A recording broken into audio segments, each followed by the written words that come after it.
Քութայիսի վերաքննիչ դատարանում ընթանում է Մզի Ամաղլոբելիի դատավճիռի բողոքի քննումը։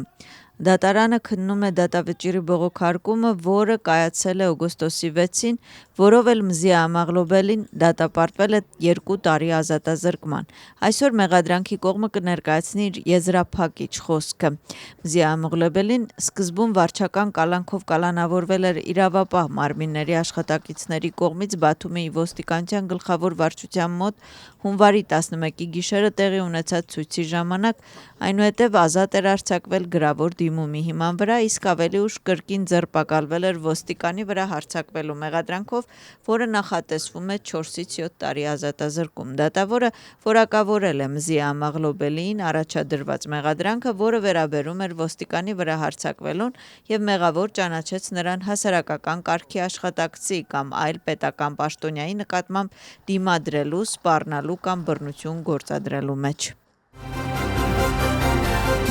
Խորհրդարանի շենքի մոտ երկաթե ամբարտակը վնասելու համար ձերբակալված Մեփարիշվիլին եւ Օքրիբելաշվիլին բանդից դուրս եկան եւ խոստովանել էին բողոքի ցույցերի ժամանակ կատարած բռնի հանցագործությունները եւ ստորագրել էին մեղքի խոստովանության համաձայնագիր։ Բանդից դուրս գալիս Սաբա Մեփարիշվիլին դիմավորել էին նրա ընտանիքի անդամներն ու հարազատները։ Բանդից դուրս գալիս նրանք իրենց հետ տարել էին բանդում գնած իրերը, սառնարան եւ հեռուստացույց։ Դեսպանի անսպասելի համերաշխություն, այսպես է արձագանքում նկարիչ Մամուկա Ցիցկիրիձեն երեկվա հանրահավաքին Գերմանիայից վերադարձած դեսպան Պիտեր Ֆիշերի ժամանմանը եւ կրկին իր աջակցությունը հայտնում բողոքի մասնակիցներին։ Ցուցկիրիձեն սոցիալական ցանցում տարածած հայտարարությանը կցել է իր եւ դեսպանի նկարը։ Քաղաքական գնահատականներ են տրվում բողոքի ակցիայի կազմակերպիչ խմբի կողմից կարդացված հայտարարությունը։ Պատճառը լրատվամիջոցներից մեկի կողմից տեղեկատվությունն է տարածած, ըստ որի տեքստը, որը քաղաքական կուսակցությունների, քաղաքացիական կազմակերպությունների, բողոքի խմբերի եւ ձերբակալված ցուցարարների ընտանիքների անունից կարդացել է քաղաքացիական ակտիվիստներից մեկը, կարճ ժամանակ առաջ անգլերենով տարածվել է Prime Time-ը եւ Բրյուսելից տարածած տեղեկության հիման վրա, որը հեղինակները նշել է Եվրամիության բարձրաստիճան պաշտոնյաների։ Լրատվամիջոցը պնդում է, որ տեքստը կարդացվել է առանց փոփոխությունների Բրյուսելից ստացված հրահանգով։ Ակցիայի կազմակերպիչների խոսքով տեքստի բովանդակությունը հրապարակային էր ներքին նամակագրության խմբում եւ յուրաքանչյուրը կարող էր այն տարածել։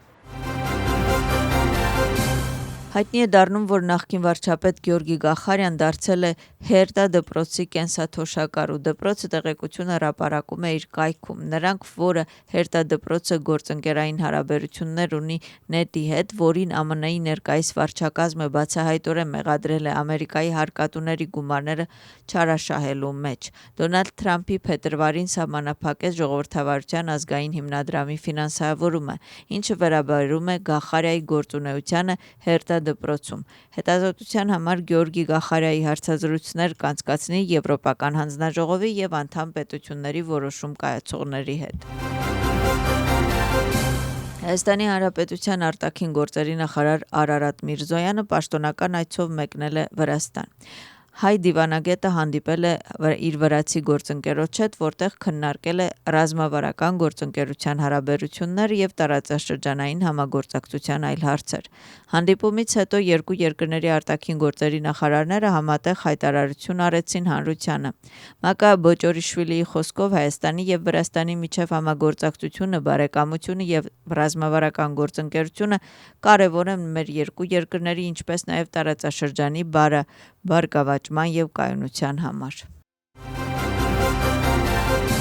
Վրաստանի արտաքին գործերի նախարարությունը մշակել է օրենսդրական փոփոխությունների փաթեթ, որի հիմնական նպատակն է ապահովել ճանապարհային երթևեկության կանոնների առավելագույն պահպանումը եւ կանխել ճանապարհատրանսպորտային պատահարները։ Ճանապարհատրանսպորտային պատահարների պատճառների վերլուծությունը հաստատում է, որ հասարակական անվտանգության առավելագույն ապահովման համար անհրաժեշտ է զգալիորեն վերանայել եւ խոստացնել գործող պատժամիջոցները, մասնավորապես դրանք ներառում են ճանապարհին մանևրներ անելու խախտումներին, արագության գերազանցմանը, վարորդի կամ ուղևորի կողմից անվտանգության գոտի չկապելը եւ վարորդի կողմից տրանսպորտային միջոց վարելիս բջջային հեռախոսի օգտագործումը։ Սակ պատենտի ուսումնական կենտրոնը կտեղակայվի Քութայիսիում խորհրդարանի նախկին շենքում։ Այս մասին հայտարարել է Մտավոր սեփականության ազգային կենտրոնի Սակս պատենտի նախագահ Սոսո Գեորգաձեն Եվրաինտեգրման կոմիտեի նիստում զեկույց ներկայացնելիս։ Նրա խոսքով նախկին խորհրդարանի շենքում արդեն իսկ վերանորոգման աշխատանքներ են ընթանում։